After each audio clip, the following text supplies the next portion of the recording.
Tammy, I'm going to defer to you when you kind of think we've got most folks back here. I think we're there. I wanted to make sure you guys could hear me, but yeah, it looks like everybody, it looks to me like we've got most, and I will continue to admit as you guys go ahead and do your thing. Okay, so I think, Chuck, do we need you to bring us out of executive session? Yeah.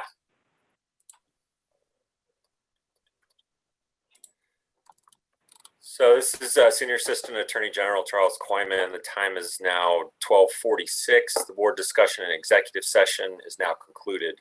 The board is returning to open session. Thank you.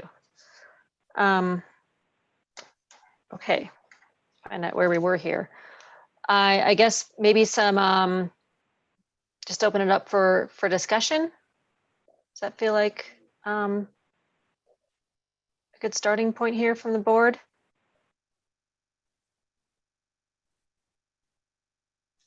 Yeah, I think that makes sense. You know, Go ahead now, sorry. oh no, I was just going to say, you know, really kind of remembering that, you know, the division was looking for guidance on, you know, yes, we denied the removal of their permit status, but whether or not that defined active mining, and, you know, really looking at that clarity here for some status here.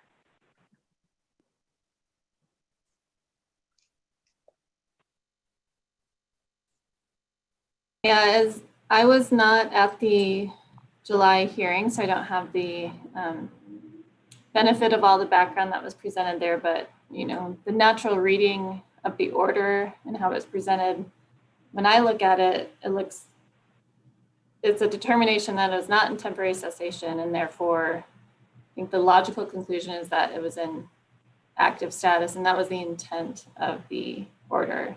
But I'd look to the other board members who were at that hearing and they had any alternative interpretation or intent with that.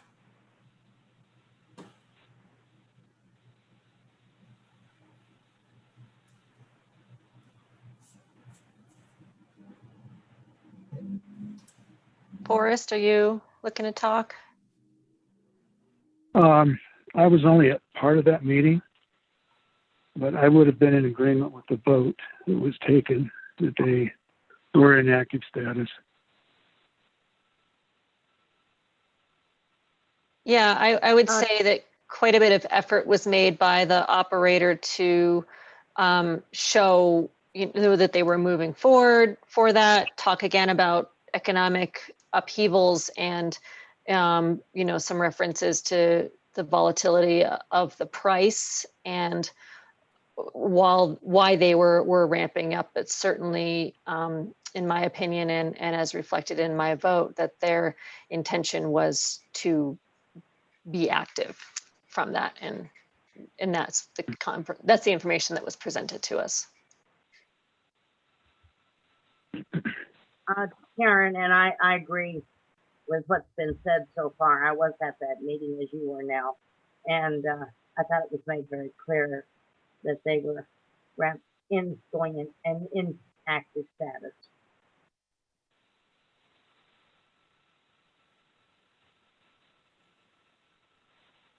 You know, I think what makes this whole issue kind of up in the air a little bit is the fact that the division is working on a rulemaking to clarify exactly what production means. And I think in the meantime, it's kind of up to us to make that interpretation. And we did make that in July. So that may change in the future once that rulemaking is completed. That's a great, although not necessarily in this case, yeah. Right, but that's a great point for us, that was certainly something that we took into consideration, you know, with that case being, you know, to remove their permit. I'm sorry, I'm losing my language here of what it was, but that rule being not defined currently was something we certainly wanted to honor.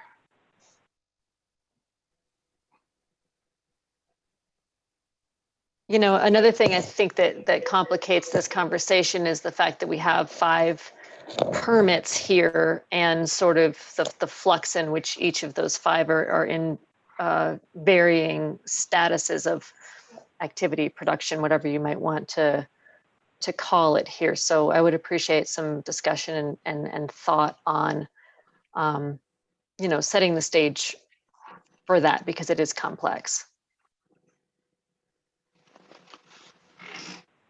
You know, knowing that the operator is working with BLM on their active mine plan. Madam Chair, yeah, I would agree. I think we were considering them as a complex of mines and not individually. And I am sensitive to the fact that there hasn't been much work that has gone on with the Topaz, and I believe it's the Carnation. So I do think certainly treating those two separately warrants a conversation.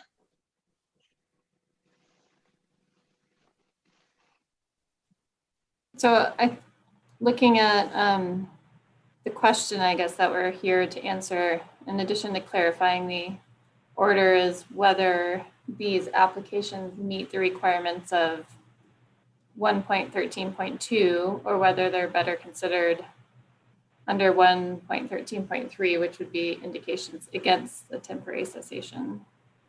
And Tim, to your point, and treating whether we want to look at each mine individually or just pull out those 2 mines and talk about them and whether they meet the requirements for temporary cessation. However you think it would make sense to go about that.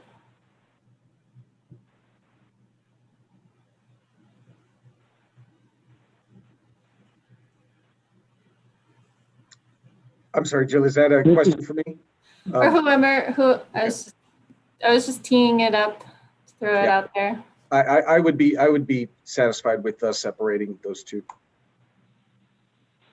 I think it's important to note, so one of the indications against temporary cessation is that extraction of minerals has been completed and only final reclamation and related activities at the site are part of the life of the mine. And that in the application materials, the operator did indicate that they had planned to complete the reclamation of the Carnation Portal area this fall, but decided to delay. And whether it makes sense to deny a temporary cessation for at least the Carnation mine and which would push them into the reclamation status.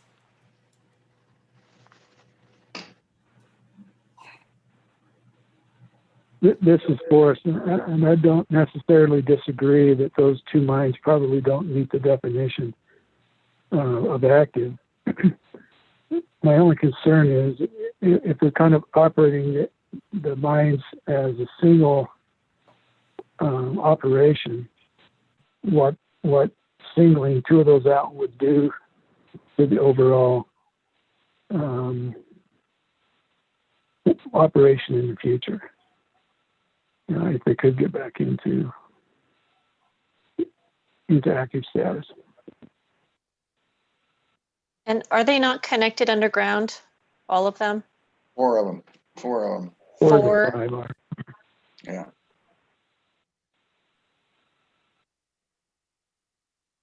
Lucas, did you have something you wanted to say?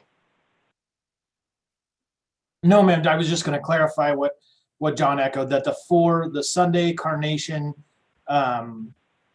St. Jude, and West Sunday are all connected underground, and the Topaz is not currently connected underground. And I remember at the beginning part, I think it was the operator mentioned that there was a gate or something that they were wanting to unlock or something. I don't know if it was the division that didn't grant them access. I'm trying to remember what mine they were talking about.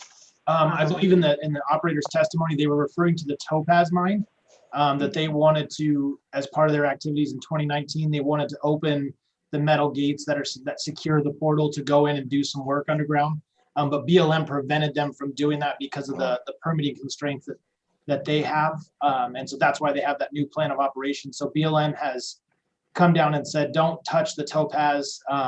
Don't do any new surface disturbance until we get this plan of operations approved and done. So that's why nothing had happened there. It wasn't the division telling them they couldn't, it was BLM. Okay, thank you. Yes, ma'am. And just to be clear as well, that even if a mine is in temporary cessation status, they are still able to work with an entity such as BLM on an active mine plan, correct? Yes, ma'am. Yes, ma'am. Okay. So back to, Jill was talking about meeting the standards of, temporary cessation, or, has the extraction been completed? Is there any more discussion or question about that from the board? I think we've defined that maybe topaz mine is outside of the scope a bit.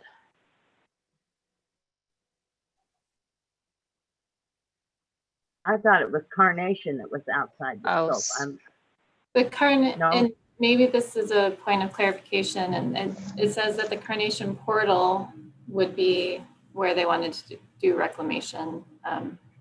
We didn't hear testimony really on this aspect, and yeah. we would want to open it up at this point to a whole nother question. So Okay, let me maybe for definition, would those be appropriate points and details that would be included in their plan with BLM, Lucas?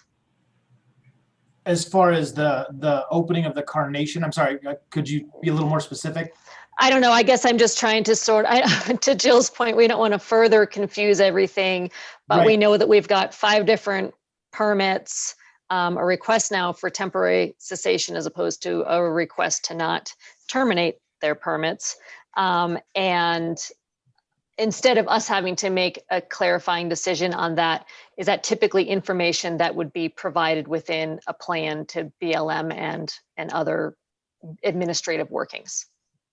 Yes, ma'am.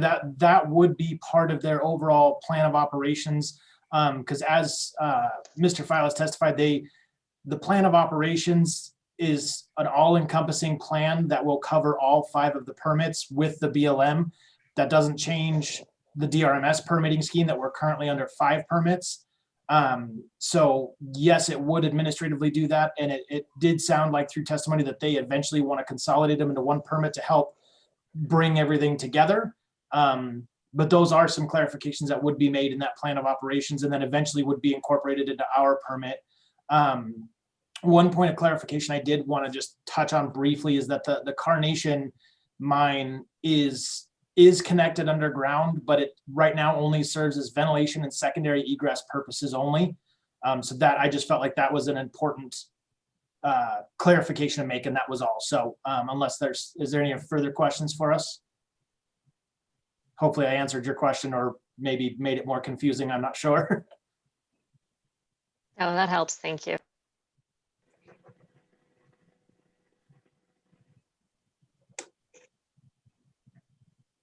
Any other discussion?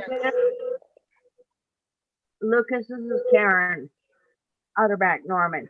If that Carnation mine is in a different category, if we don't grant it temporary cessation, would that block the ventilation to the other mines? Even though they're not functioning, but could it cause a termination down the road? Or maybe that's not a question we should be asking at this point.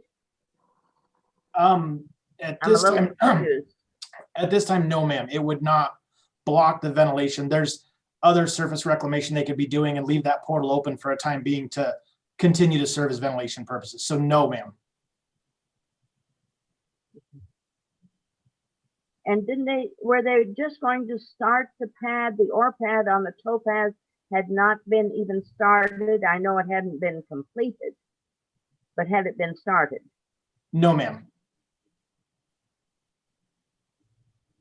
It was in the plans to happen, but it has not in any way happened yet.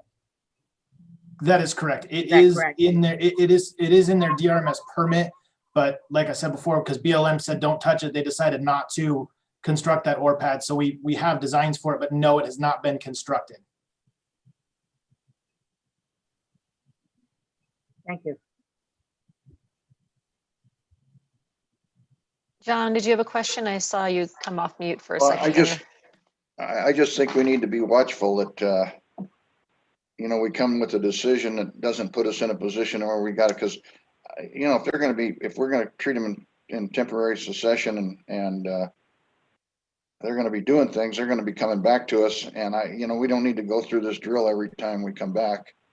And so I just, I don't know whether we do any good by if we're going to prove 4 of them or 3 of them. I don't know whether we're doing ourselves any good by separating. That's just a thought I have. Because I understand that the one mine is just for ventilation, but it must be important to what their overall picture is. I just think we need to be thoughtful about how we arrange our final thoughts here, our decision.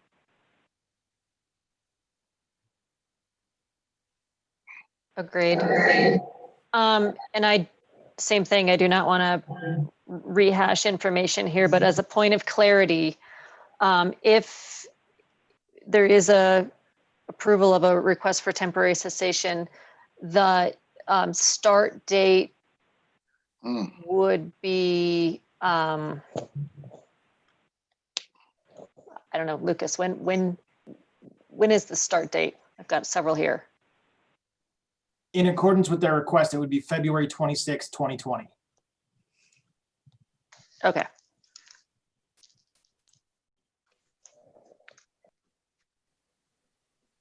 Lucas, could you reiterate what the argument was for the September start date?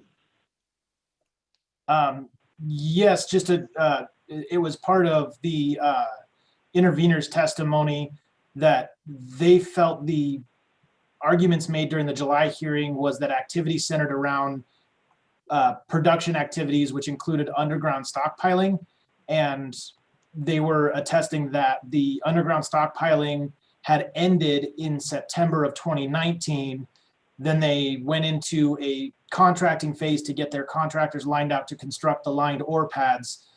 So it was sort of a bifurcation in the activities on underground activities versus surface activities, was the point that was being made, I believe. Okay, thanks. That helps.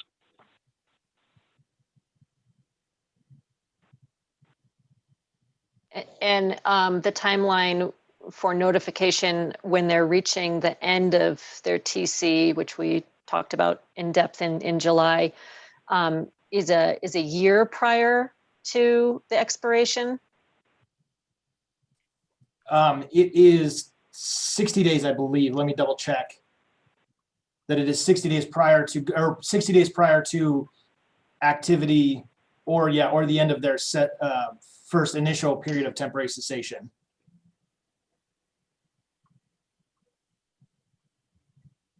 Okay, thank you. Yeah, because I'm thinking about February 2019 being some of their conversations that we had in the July one, meaning why we had to go back and forth on those dates of activity. Okay, thank you.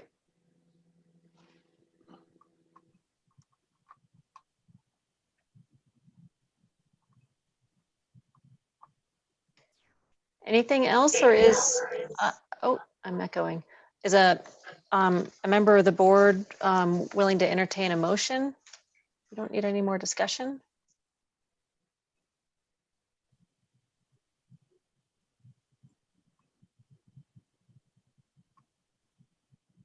I guess I would take it back.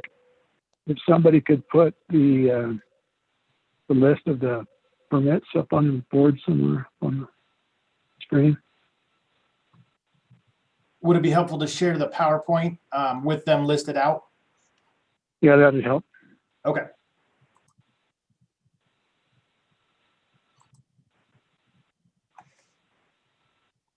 Oh, shoot. 1 second.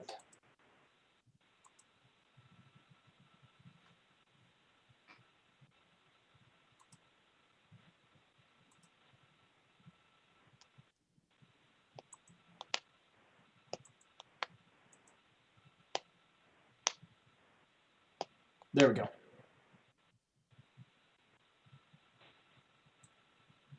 Okay. Okay, I would move that we grant the operator's request for a new term of temporary cessation pursuant to Rule 1.13.2 for the Sunday Mine in -1977-285, the St. Jude Mine in -1978-039-HR, the West Sunday Mine in -1981-021, the Topaz Mine N-1980-055-HR, and the Carnation Mine N-1977-416, with the start of the 5-year term being September 18, 2019.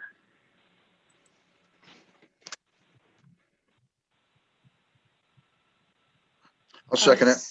A second from John. Discussion?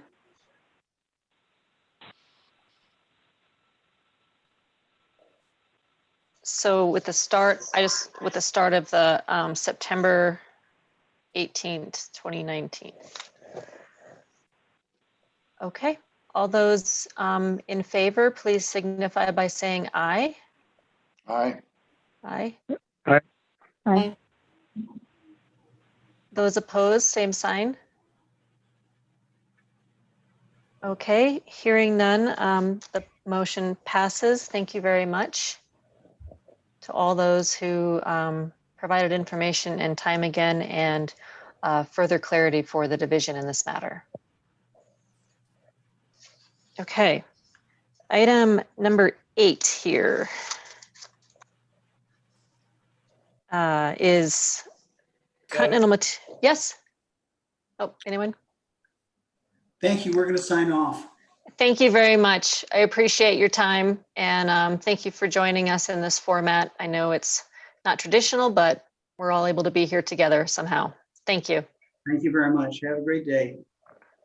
Thank you. Okay, so moving on here to item number 8. This is Continental Materials. Consideration of Mr. Dean's petition for reconsideration of the board's approval of Amendment 4, and also some discussion as to whether the operator has requested to file a response. I also want to note here there is a typo on the agenda. In the second sentence here, it says operator's request for temporary cessation of the Pikeview quarry. That is incorrect. This is not a request for temporary cessation, so just to clarify that for everyone. Mr. Fugate, could you clarify who all intends to testify today and make sure we've got everyone sworn in? I can, and please let me know if you can't hear me. I'm having some microphone issues. You're good right now. I defer to Chuck, but it's my understanding that there was going to be no testimony or oral argument received on this matter. It was going to be considered on the papers. Obviously, I'll defer to Chuck. So I believe the parties present got Scott Anderson on behalf of the company, Mr. Dean, and then Mr. Milliken, I believe, is on as well, representing Mr. Dean. Those are the interested persons. And I see that Corey also just popped up on my screen on behalf of the company as well. So if you want introductions, Madam Chair, I think they can introduce themselves, but again, there's no oral argument except for today's hearing. Okay, that's great. Thank you. Okay, well, we've got 15 minutes here on the agenda for that. So Jeff, any information that you wanted to present regarding this matter? In this matter, again, it's a request for reconsideration filed by Mr. Dean, who is a timely objector to the Amendment 4 application process that this board heard back in June of this year. This process is governed by the Construction Materials Rules 2.9. And specifically 2.9.3 is, or outlines the process for consideration of such a petition by the board. Under this rule, the board can either, give me a second here while I cite it, grant or deny the petition based solely on the written submittals in support of the petition or written opposition thereto. or the board may, in its discretion, grant the parties an opportunity to present oral arguments. The board has already ruled that no arguments will be heard today, so it's for consideration of the request and the opposition to that request.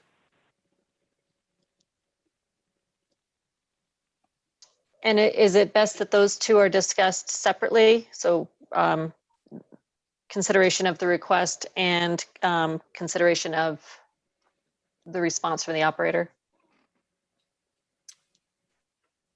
Yeah,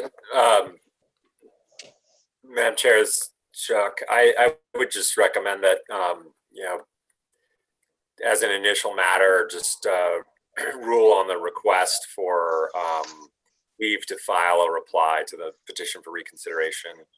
And at that point, all of the, you know, both the motion and the response, all of the papers will be in the record for the board to consider. Okay, thank you. Any discussion from the board on this filing of the reply? Forrest or Lauren? You know, we vetted this thing pretty thoroughly. I haven't seen any new information that would sway me from our vote previously. I'm not sure there's much reason to do that. Thank you, Forrest. Anyone else on the board that, Lauren? I'm just seeing numbers flashed up. I'm trying to call on people. This is Jill. As far as the motion for leave to file a response to the petition, I think we should grant that motion and allow that response to be part of the written record. Just as an interim question. Say that again, Jill. Just so the operator has filed a motion in response to the petition and just granting them the authority to file that response. Just so they can have that in the record going forward. I was just saying it makes sense to allow that response to be part of the record.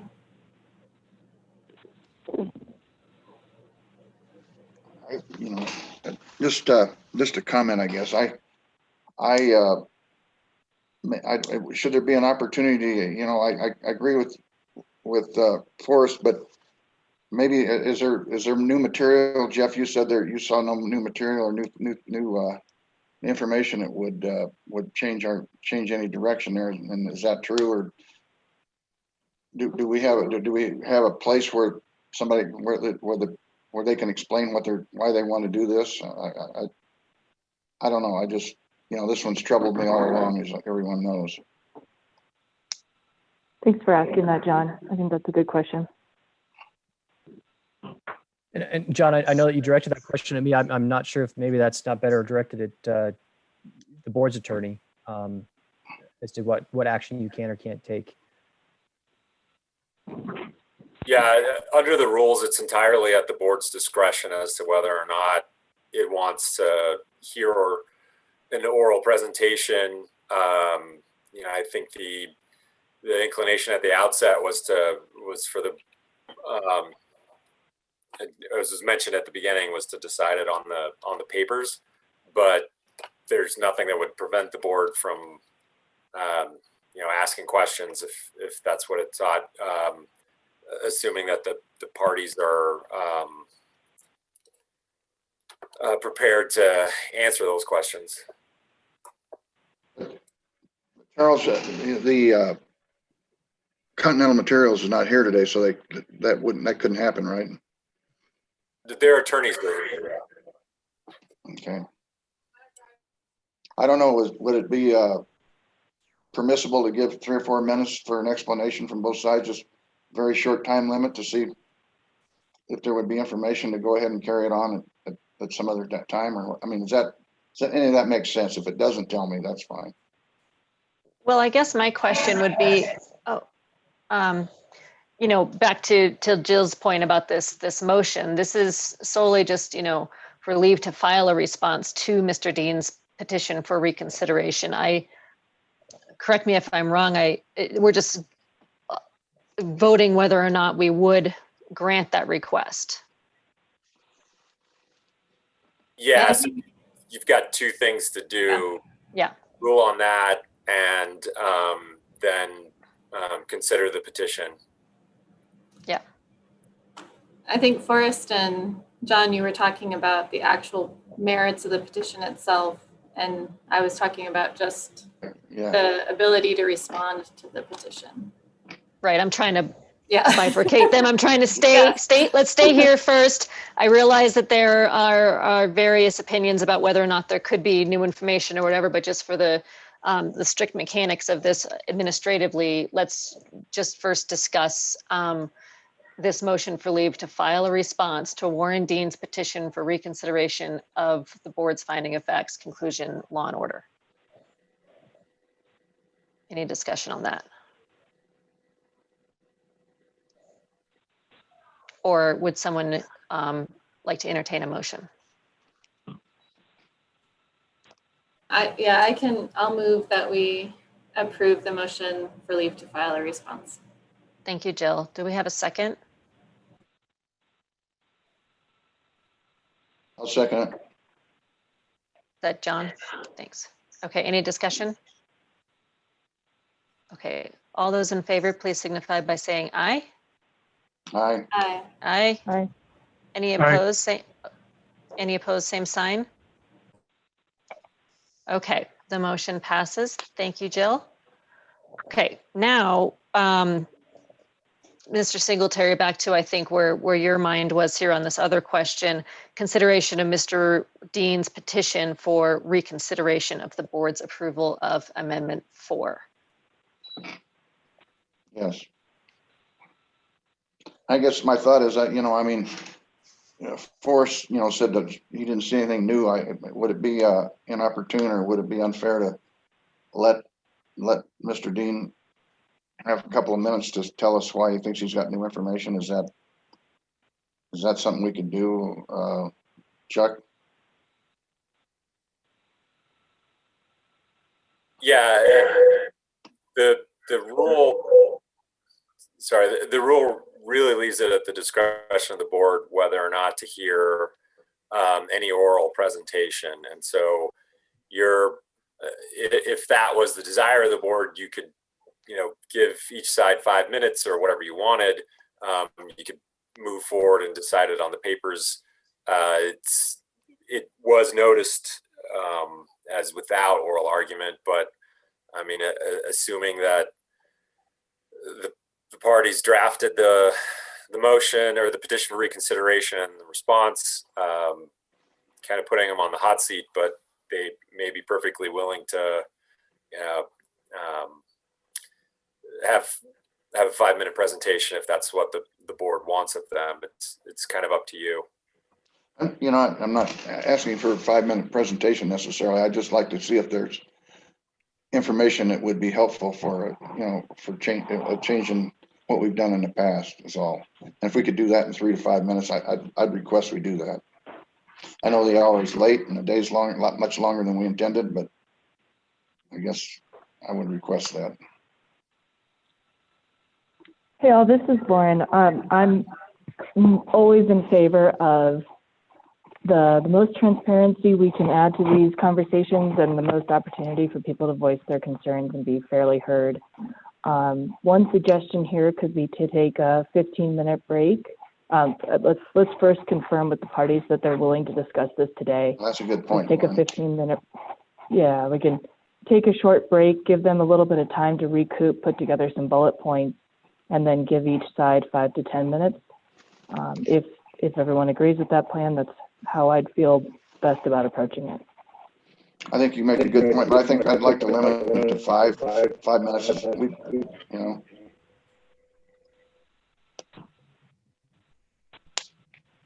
Any objections to that? I mean, Nell, are you okay with that?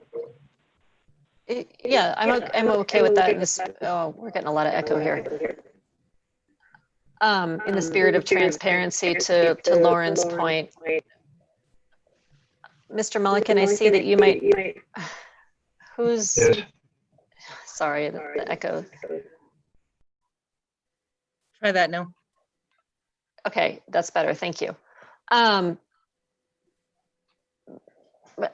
I'm open to that, just so that we have some context as to why this reconsideration is before us.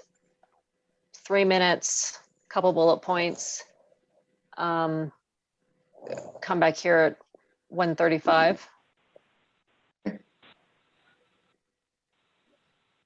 Is that okay with the parties, Mr. Anderson?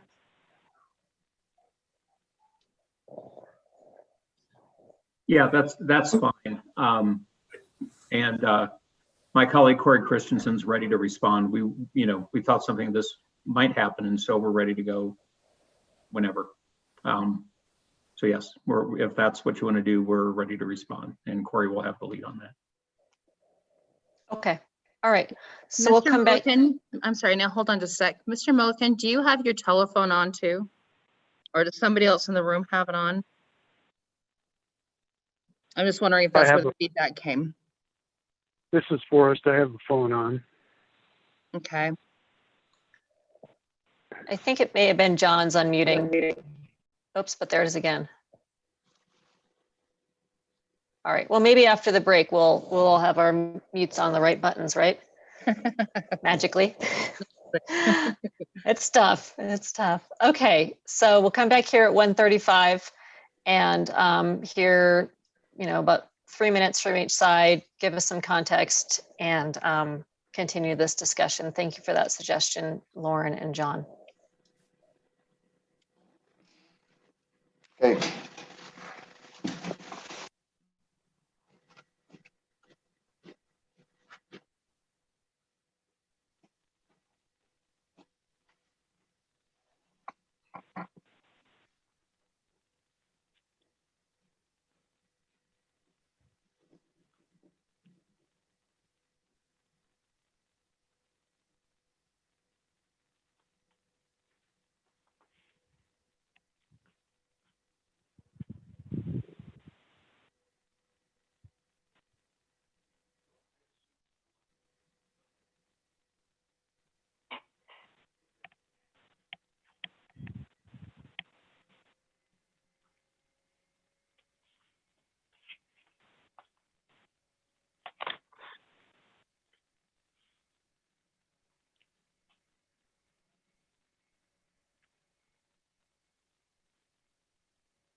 I'm just waiting to see a few more faces show up here. Oops, our echo's still there. Yeah, I am not sure who it's coming from.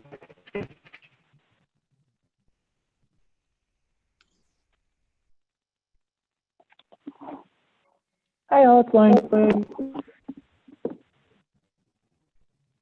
Cami, can you mute John and see if that fixes it? Hold on, I'm gonna mute these phone calls first. Try that. Oh, I think John looks unmuted to me. If you can try that first. There he is. okay. Mm. How's that? Nell, come back on for me. Yeah, There you go. I think, is that okay? Okay. Mr. Milliken, do you have a phone on or some other device there? Because I think it's you who we're getting the reverb from.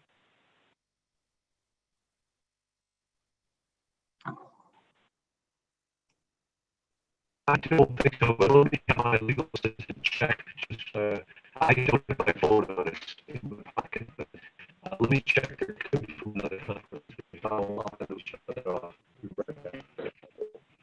Yep, I think I was right the first time. All right, so do we want to start? Do we want to start? Yeah, I think I just make sure everyone's coming back. Forrest, you're there. Yes, I'm here. Is Tim there yet? Maybe he had to finish something else up. Okay. How about Karen?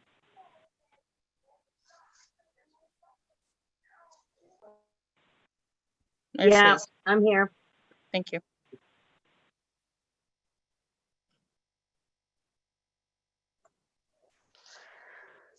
Okay, so I guess in this sense, we do need to do a bit of swearing in. This is going to be brief presentations by both the petitioner and the operator regarding any new information.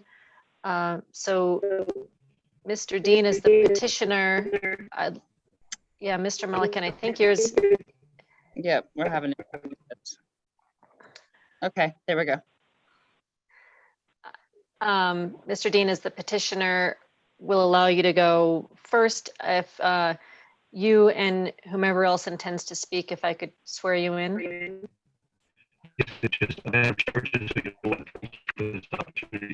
Mr. Milliken? I can't understand anything. Yeah, Mr. Milliken, I'm sorry, it's not working.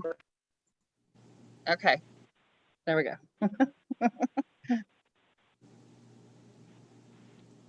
Mr. Dean, go ahead. Do you need to swear me in or do you want me to start?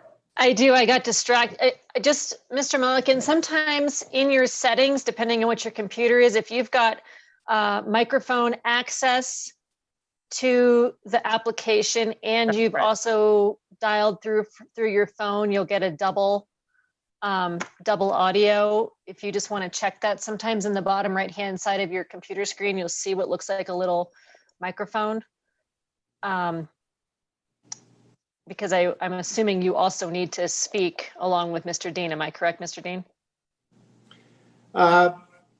Actually, if it's a problem, he doesn't need to speak. Okay. I don't want to put anyone at a technological disadvantage more than we all already are. So. Uh-oh, now he left. So sorry. That's okay. It happens, right? Listen, hold on just a minute, guys. Mr. Milliken, are you there?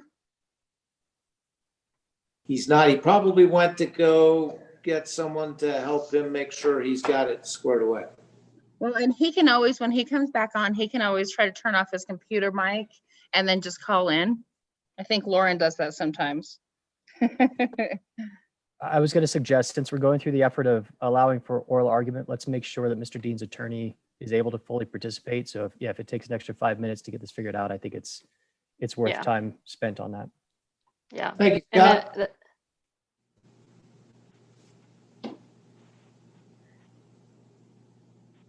All right, well, Cami, you just let me know if you hear back from him, and I do think that maybe that's the best solution is if he can just call you in on that.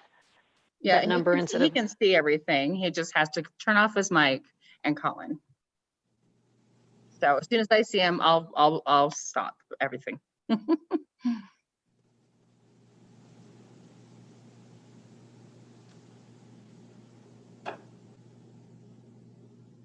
we'll just give it a minute.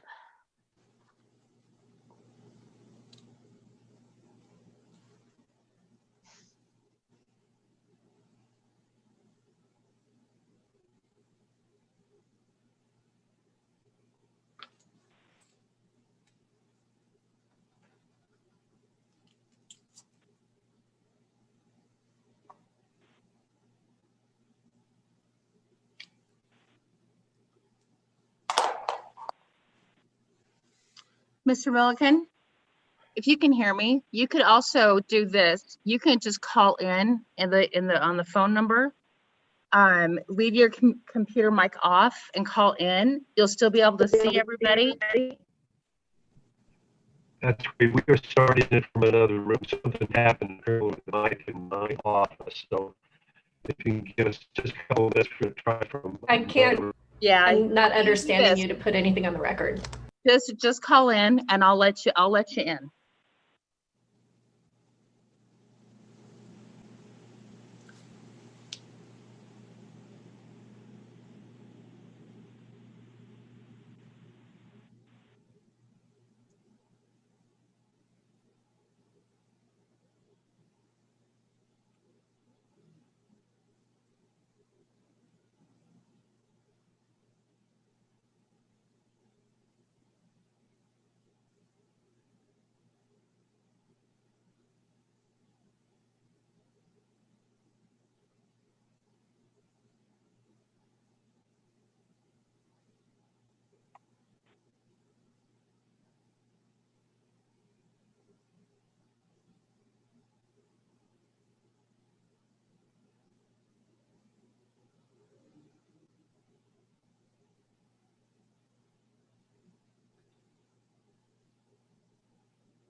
Okay.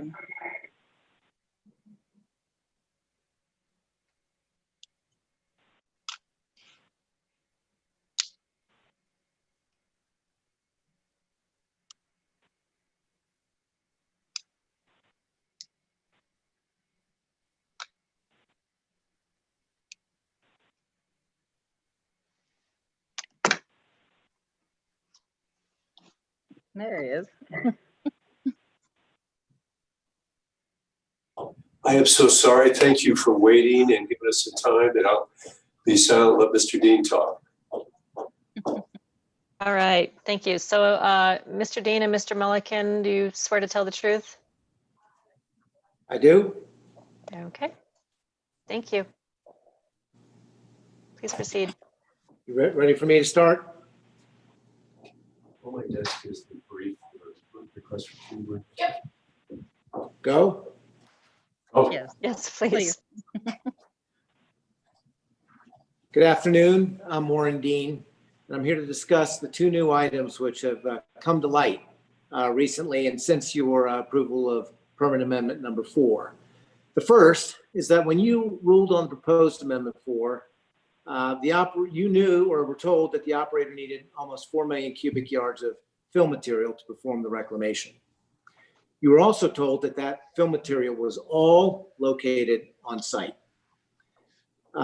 Since then, there's been a big change. Continental Materials, the operator, has sold to the city of Colorado Springs 151 acres of what was identified in the permit application as the lower Barrow area, one of the main site to obtain material for the reclamation work. Part of that sale is a document called the Fill Dirt Agreement, which is attached, I think, to our request. And that detailed very specifically what area the operator could return to part of the sale property to generate a little bit of fill in the context of a grading plan the city generated. It's a residual right on a very small piece of ground. It's a fraction of what was originally intended. So you must ask, or I'm asking, where will Continental get the balance of the material needed to complete the fill work? Well, it must be imported, which is a significant cost item. And by the rules, it needs to be reflected in the project's costs and reclamation bond. As representatives of the citizens of Colorado, we think that the DRMS staff and the MLRB must adjust the project's bond amount to reflect the reclamation cost changes. My question is, when and how does that happen? Because there is a big change in where this fill dirt is coming from. That's the first item. The second item is Area H, which is the very long, deep area that was basically undermining the sliding quarry back wall. It has been mostly filled with material. And the problem is no one knows what kind of material went into that hole and how was it placed or compacted. Normally this isn't a problem, but in this case, a massive buttress wall will be built upon it, and its strength actually really matters. Last March, we directly inquired of the DRMS staff about the composition of that fill and the placement of that fill. The response was, quote, Amendment 3 required no such quality control with respect to the placement of fill materials. As such, the division does not have any such records. Records and or demonstrations of proper backfill in Area H will be required if and only if Amendment 4 is accepted by the board. In September, we again inquired and we were rebuffed again. This time with a quote, the backfill records you continue to seek do not exist under Amendment 3. Therefore, there are no records to produce or direct us to get to you. So the bottom line is no one knows what's in that hole in Area H, which is going to underlie and be the foundation for that entire buttress wall. Are we ready to build that buttress wall without knowing what it's standing on? So I will close on that second point of saying, no one knew that we knew nothing about what dirt went into that hole. And I think all of us assumed that while considering Amendment 4, we thought it would be filled in as outlined in that application. And I would put to you that it very much wasn't. There were very different fill requirements, and I think it's going to be far below the strength standard that was required in the permit amendment. I'm available for questions, and I would close it right there. Thank you very much for the time. I appreciate the ability to explain the two issues that have occurred since the application Amendment 4 was approved. Thank you, Mr. Dean, and thanks for keeping it so concise and within the 3 minutes as outlined. We appreciate that. Any questions at this juncture for Mr. Dean from the board, or would you prefer to hear from the operator?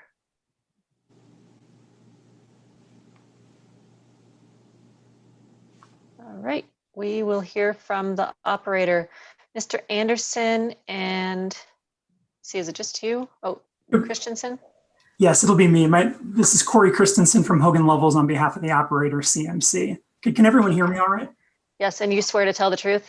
Oh, yes, I do. Thank you. Okay. And would it be all right, just in the couple of minutes we had, I prepared a couple bullet points on one slide. Would it be all right if I shared my screen? That's fine, as long as sharing your screen doesn't eat up too much of 3 minutes. Yeah, let's hope not. Okay.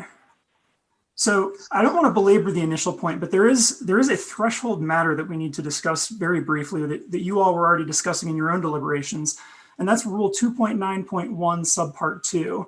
It requires that a petition for reconsideration must set forth an explanation of why the reconsideration is being asked for, and that has to include new and relevant facts that were not known at the time of the hearing. So stated more simply, if the petition does not include new facts, you have to reject it because it's not a proper grounds to ask for reconsideration. Petitions for reconsideration aren't designed for the board to take a second look at the same issues they've already considered, they've already contemplated, they've already discussed. It's if something new happens or something new comes to light. And in the two issues that Mr. Dean just raised just a moment ago, neither of those are actually new facts. And I would point you to our response that we've submitted with respect to each of them, but we can go one by one through each of his 2 bullet points. So the first issue he brought up is with respect to the buffer property. And I believe there's just a misunderstanding here about terminology. Mr. Dean says that we sold the lower Barrow area. That's simply not correct. So in our Amendment 4 permit application, we talked about how we can get all of the necessary fill material from within the permit boundary. And we can get it from within an area that we refer to as the lower Barrow area. That's inside the permit boundary. We have not sold that property. We continue to own that property and we continue to have access to it. What we sold is a property adjacent to the permit boundary that we refer to as the buffer property. The buffer property has been sold. That is the property to which there is this, that is the property that's governed by the agreement that Mr. Dean references, where CMC is only allowed to take fill from a 9.3 acre area. We knew that at the time of the hearing, and we actually described it at the time of the hearing. And if you look at pages 4 to 6 of the response that we submitted to you, we've cited testimony, we've provided hyperlinks where you can click on it. It will take you to the exact second of the YouTube video to show where we described this. Mr. Dean's counsel questioned Ms. Britt Haley of the city of Colorado Springs about the buffer property, and she explained, no, the buffer property in the lower Barrow area are different. The buffer property, they're only going to be able to take 7 to 10 acres of fill material. So this is not a new fact. It's something we explained in depth. And to keep this short, I'd encourage you to read pages 4 to 6 of our response. With respect to Area H fill material, it's the exact same thing. I note that Mr. Dean quoted from a response that he received back in March. March was well in advance of our June hearing. Again, this is not a new fact. During the adequacy review process with respect to the permit application, one of the questions that Mr. Kazir asked of CMC was specifically, how are you filling Area H? And CMC responded with nearly a full-page response describing exactly how CMC had been filling Area H to date. We attached that as an exhibit to our response. Again, I'd encourage you to look at that. That was back in January or February or perhaps March of this year, but well in advance of the hearing, we explained exactly how we'd been filling Area H. We've also provided a citation to Mr. Dean's counsel cross-examining our expert during the hearing about this exact point, asking how has Area H been filled? and our expert explaining it. So in this case, both of these issues are issues that were explained in the permit documents and at the hearing. And if you read just the short sections of our response, there are citations to every place you can look and see that we've already covered this ground, and there's nothing new here to be discussed.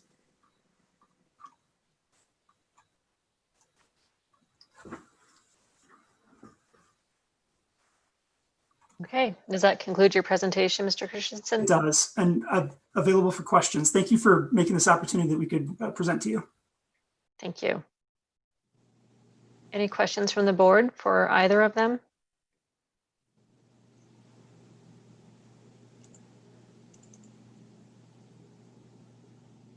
Okay, I'm hearing silence. Is there someone who is from the board to entertain a motion?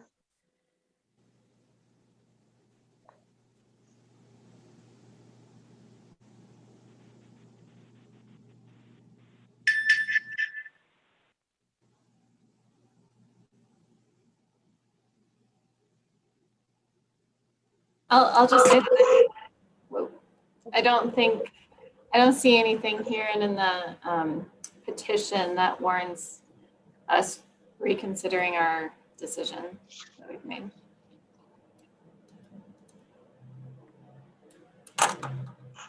So do you even feel that a motion or any action is necessary, Jill? I think that's up to the board and the rest of the members if they want to take formal action on this or let it be denied just based on lack of action. I'm assuming the parties would like a formal decision. It's usually cleaner.